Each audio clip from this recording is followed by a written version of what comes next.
So we just came upstairs, and now this hallway is dedicated to all the different pictures from Operation Iraqi Freedom. And before we get into that, though, I just want to turn around and point out that we've got a collage here honoring First Lieutenant John McCown. So, pretty cool story. About a year and a half ago, I was in the basement, in the gym, and I had just started training for an Ironman. So I was on a stationary bike, and I was looking for something to listen to. And I came across this podcast called the 90-Pound Rucksack, because I did a quick history search for 10th Mountain Division, right? And I figured I'd see what was out there, just something to have in the background as I was spinning.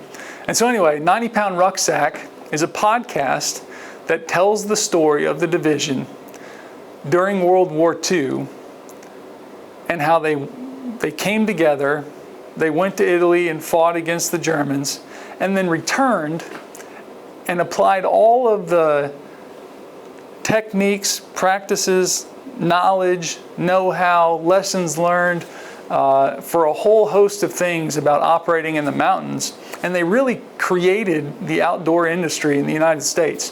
Before the 10th Mountain Division returned from World War II, skiing was for the elites, right? It was only for people that had money and time and the resources to get from somewhere out to somewhere else very remote that probably cost a lot. And it was, in the United States at least, it was really new, right? We take for granted that you can just go to REI or get on Amazon and order a hiking backpack or freeze-dried food or a down jacket or boots with Vibram soles on them. All of those things, all that modern day equipment is derived from these soldiers returning from World War II and taking what they had learned and bringing it into American culture, right? So I say all that to say, the 90-Pound Rucksack podcast tells that story through the eyes of a guy named John McCown. And so the author, a guy named Christian Beckwith, has become a super cool connection to have and a major supporter of the division. He's still working on his podcast too, so he continues to do research and release episodes. And the way he got interested was he's a climber from the Tetons, and he went to all the different summits and he transcribed all of the summit registers of people who had climbed. And when he was working on a history of the Tetons, he figured out that there was this massive gap, right? And it was during World War II. So all of the climbers that were out in the Tetons and everywhere else in the United States got consumed with going and fighting for their country. And so he wanted to know more about that. And so, long story short, John McCown is one of the people whose names was on a summit register. He did some research into his life and his history, and we came to find out that John McCown was one of the people that led soldiers up, that established and led soldiers up one of the routes on Reaver Ridge, where he ended up losing his life. So our mountain training group is named in honor of John McCown. So it's the 10th Mountain Division John Andrew McCown II Mountain Training Group. And right over here is our Reaver Ridge conference room. So it's fitting that we put information up to honor John McCown, who led soldiers up Reaver Ridge, next to the Reaver Ridge conference room. And so we'll go in there and take a look too. As you come in, you can see we've got a map of Reaver Ridge, and you can see all the different routes that were established. There were 5 that were established, but only 4 were used. It also lists out the follow-on operations on Belvedere and De La Torcia. But if you come in further, you can see that we've got some some mountaineering equipment on the walls. So this ski, ice axe, and rope is based on a design that we submitted for the mountaineering badge that is currently with the Chief of Staff of the Army pending approval. When that happens, just like soldiers have, airborne, air assault, Pathfinder, very soon they'll be able to have a mountaineering badge that they can earn and put on their uniform. So we're excited about that. Also in here, you can see these Mountain Warrior Legend Hall of Fame inductees. So all their names are listed on here. This was something that we started in 2020 under General Menace. Warrior Legends are people who either served in the military but no longer serve in the military, so veterans, or people who have never served in the military, but in any event, they have contributed significantly to the legacy of the 10th Mountain Division, right? And so some of them are very obvious. They make a lot of sense. You see our Medal of Honor recipients, McGrath and Monty, but then you also have people like Susan Grant Raymond, who is the woman, the artist, that created all of the statues in Memorial Park, which we'll see in just a bit. But I believe she has a studio in Colorado. I might be wrong on that, but she's got a really cool studio. So she created the statues in Memorial Park. Again, our other Medal of Honor recipients, we've got a Command Sergeant Major, and then George Hayes and Deborah Bart Edy, who I'll point out. So she is particularly interesting. So Deborah Bart Edy is one of the people who helped promote the 10th Mountain Division, but not since it was formed and we've had our division established since '85. She was one of the original people who worked with a guy named John Jay, who was one of the original filmmakers for the division, who was an amateur filmmaker in college. Then the war broke out, so he joined the Army. He became an intelligence officer, but because he had that background, somebody figured out that he was useful in more ways than being a military intelligence officer. So they asked him to start making films about the division. And so he started out with some pretty basic stuff like, here's how you put your skis on, here's how a crampon works, this is how you put on your overwhites, things like that, right? But then he started to get more creative and a little bit more sophisticated, and he started making movies, and that got people excited about the division.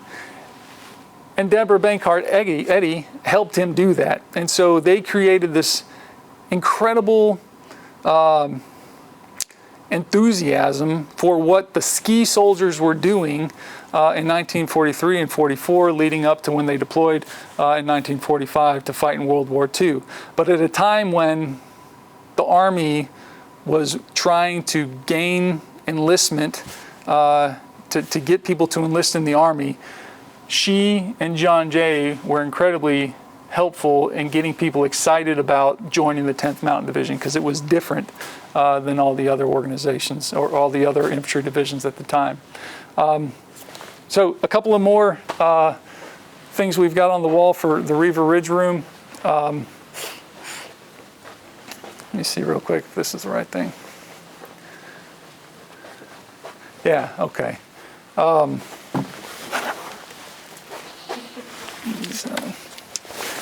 If I put it down there, is that good? Yep, you're good. Okay. All right, so one of the things that I think is pretty cool, the National Ski Patrol System is the only civilian organization that the Department of Defense has ever contracted with to help recruit on behalf of the Army. So we'll see a picture of Charles Minnie Dole here in just a bit. He's the guy that gets the credit for the creation of our division, the civilian that petitioned the War Department to create a specialized division that could fight in the wind, in the cold, in the snow, in the mountains. But the National Ski Patrol System is the organization that accepted applications from civilians to come and join the ski troopers, right? And so it's pretty neat. This is the actual letter flyer that went out. And what's really cool and unique about it is you couldn't just apply and get in. So when we talk about the original veterans, we call them the 3-letter men, right? And it's because you had to have 3 letters of recommendation vouching for your ability as an outdoorsman, right? Whether it's a skier, a climber, a mule skinner, a trapper, a hunter, whatever, you had to have 3 letters from somebody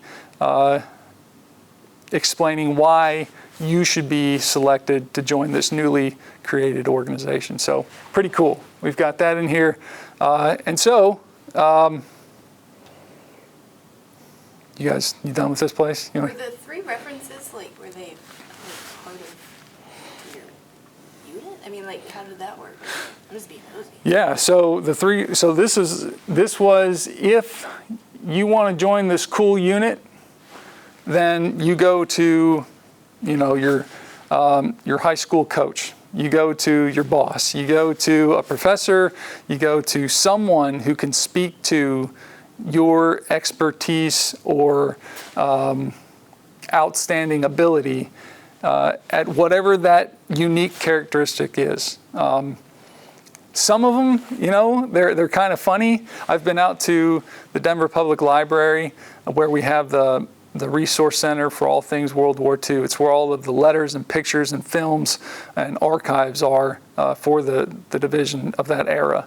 And they've got original letters, and some of them are from people like we just described, like somebody important saying, yes, this person has the right skills, but other ones are like from somebody's brother saying, yeah, my brother, he's a tough guy, he's an outdoorsman, he's a climber, let him in. So I think the NSP, or the National Ski Patrol System, now it's known as the NSP, I can't remember the specific number, but I think they were responsible for processing over 12,000 applications. So that's a lot of letters, right, for somebody to be reading at some small office complex in downtown Manhattan. But they did it. It was pretty cool. Yeah. This kind of talks about some of the trams. You care about this? I'll talk about it here. All right. So the division was also pretty innovative, right? If you do some reading on World War II, you'll find out very quickly that one of the things that the division was most proud about, or at least recognized for, was the level of intelligence of people across the formation. The majority of the soldiers in the division could have qualified to be officers if they wanted to. Not a lot of them did, though, because that meant that they were at risk of going to another organization. So there were a lot of people who chose to stay as an enlisted soldier and not pursue becoming an officer because they wanted to be with the 10th, right? And so this shows a couple of pictures of some operations that the engineer battalion is responsible for. So when you think about Reaver Ridge and the follow-on at Mount Belvedere and Della Torracia, you don't necessarily think about engineers, but they were one of the most important reasons why we didn't have a much higher casualty rate. So the division engineers, the 126th, set up a tram at the base of Reaver Ridge, and they used it to move supplies up the mountain, and then they would put wounded soldiers on the tram and move them to the base of the mountain. And it sounds pretty basic, or you would take it for granted. But that wasn't necessarily the case. They were operating in conditions and an environment that most people were unfamiliar with. And so it required a lot of ingenuity and problem solving.